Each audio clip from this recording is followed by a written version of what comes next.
Assalamualaikum warahmatullahi wabarakatuh. Halo semuanya. Di awal tadi kan kita udah perkenalan nih, udah pada tahu dong member-member grup ini. Jadi di sini saya akan menyampaikan apa yang akan kami bahas di video kali ini.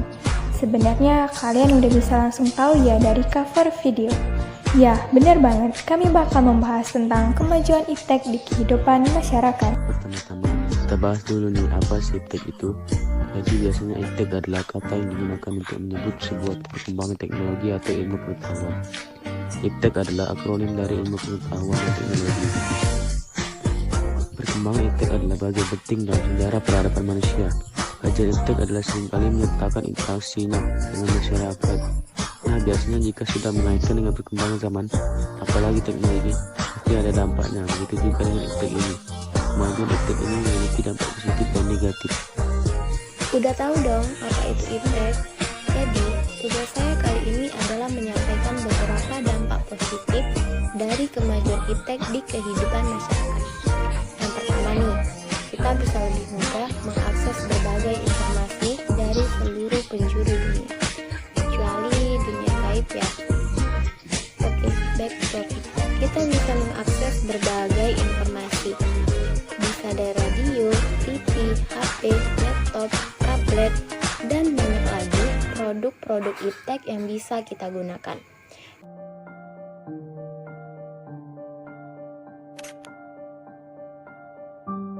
Kedua, kita bisa sangat memudahkan kehidupan. Contohnya, penerangan rumah kita. Tahu dong, kalau dulu nggak ada yang namanya listrik, penerangan rumah masih pakai obor. Pesan apa-apa bisa dari rumah, mau ojek, makanan, pakaian, alat-alat. Cuci baju, nggak usah capek lagi pakai tangan. Sekarang udah ada mesin cuci. Mau kemana-mana, sekarang transformasi udah makin canggih cuy. Nggak usah capek jalan lagi. Dan masih banyak banget lagi. Kalau disebutin semua nggak cukup nih 100 kali 24 jam. 只为识别成功。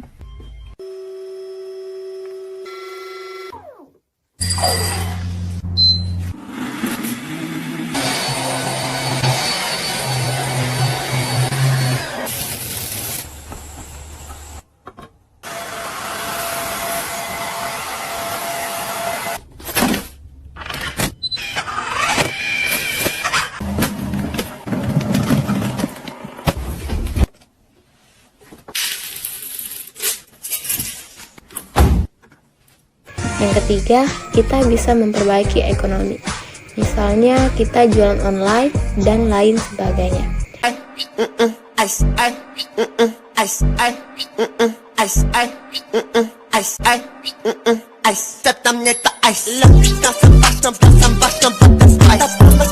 Yang keempat, kita bisa lebih mudah mencari dan menambah ilmu. Iya kan? Sekarang udah banyak banget aplikasi belajar online yang bisa kita gunakan. Okay, what about number 5? He feels thirsty.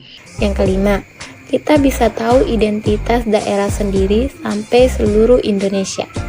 Kita bisa belajar adat-adat setiap daerah. Bisa tahu ciri khasnya dari Sabang sampai Merauke juga bisa banget.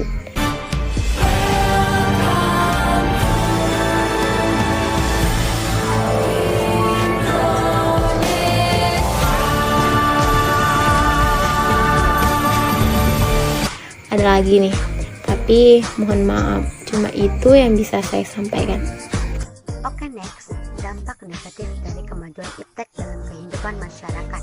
Tadi kan dampak positifnya kita bisa mengakses berbagai informasi ya. Nah, keterbukaan informasi juga mengandung dampak negatif yang dapat merusak akhlak atau moral terutama anak-anak, remaja, dan pemuda. Melalui keterbukaan informasi ini, banyak informasi buruk atau negatif pun disajikan. Misalnya, informasi tentang pornografi, game online yang tidak edukatif, konsumerisme, dan sebagainya. Keterbukaan ini juga membuat munculnya prostitusi online, penggunaan narkoba, ujar kebencian, berita fitnah, permusuhan, cara mencuri, cara merakit bom, ideologi-ideologi radikal dan ekstrim, baik yang bersifat sekuler ataupun bermotivasi keagamaan, dan sebagainya. Anak Kak Rizky kayak gini juga 24 jam. Anak Kak Rizky Enggak dengar kalau dibilang.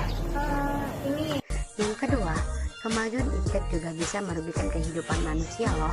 Buktinya, pada bidang komunikasi, munculnya media sosial dan alat-alat komunikasi serba efektif dan efisien merupakan salah satu faktor yang mengakibatkan lahirnya manusia-manusia individual dan egois.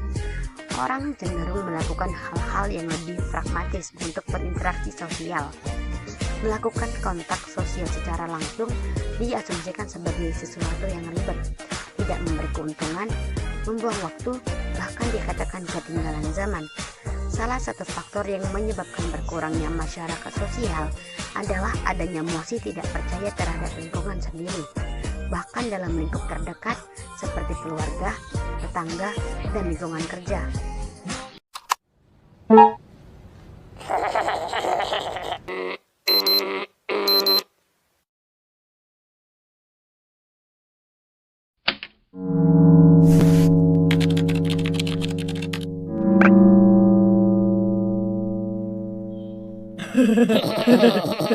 Yang ketiga, bisa juga mempersulit ekonomi. Dengan adanya situs ojek online, ojek-ojek yang biasanya di jalan-jalan jadi sepi penumpang, pedagang pun kalah saing dengan yang jualan online.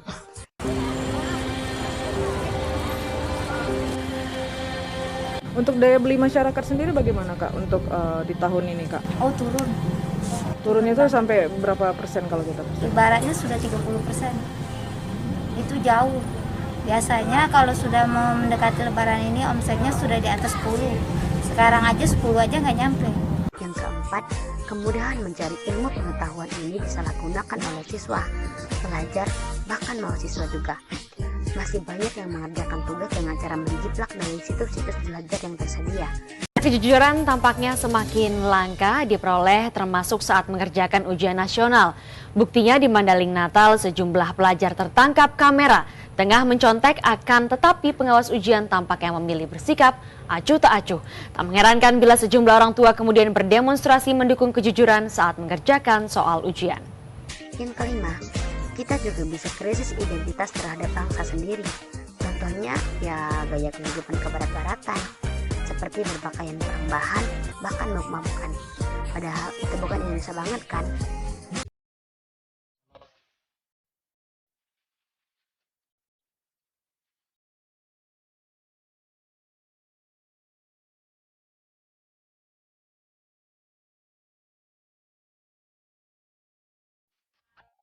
Dari dampak negatif yang sudah dipaparkan oleh teman kami tadi, tentunya kami sudah menyiapkan solusinya. Yang pertama, remaja Indonesia harus diajak melakukan kegiatan yang kreatif agar tidak ada kesempatan mereka untuk mengakses informasi yang berbau negatif. Yang kedua, manusia harus memanfaatkan kemudahan berkomunikasi dengan baik. Diberinya penyuluhan juga bukan ide yang buruk. Manusia harus diberitahu dampak apa saja yang bisa ditimbulkan dari kemudahan berkomunikasi ini. Yang ketiga, agar mampu bersaing dengan kancah global, kuncinya adalah dengan memperluas dan meningkatkan skill atau kompetensi dari karyawan, agar kepuasan konsumen lebih terjamin. Yang keempat, para pengajar dan pendidik harus lebih menekankan dan memperingati bahwa yang dilakukan para siswa itu salah. Para siswa harus mampu menyadari bahwa latihan dan ujian yang diberikan adalah untuk menguji kemampuan mereka sendiri. Yang kelima, untuk mengatasi krisis identitas, kita perlu mengembangkan rasa nasionalisme. Salah satunya dengan cara memakai barang-barang buatan bangsa sendiri. Diperlukan adanya pendidikan karakter, yaitu pendidikan kewarganegaraan atau PKN, agar para siswa semakin mengerti tentang identitas bangsanya. Diperlukan adanya pelestarian budaya. Pemerintah harus mendanai kebutuhan pelestarian tersebut agar aset budaya kita terjaga pelestariannya. Oke, itu saja yang bisa kami sampaikan. Pasti ada banyak sekali kekurangan pada penjelasan kami.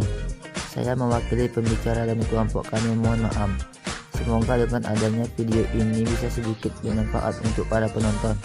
Terima kasih atas waktunya. Salam sejahtera.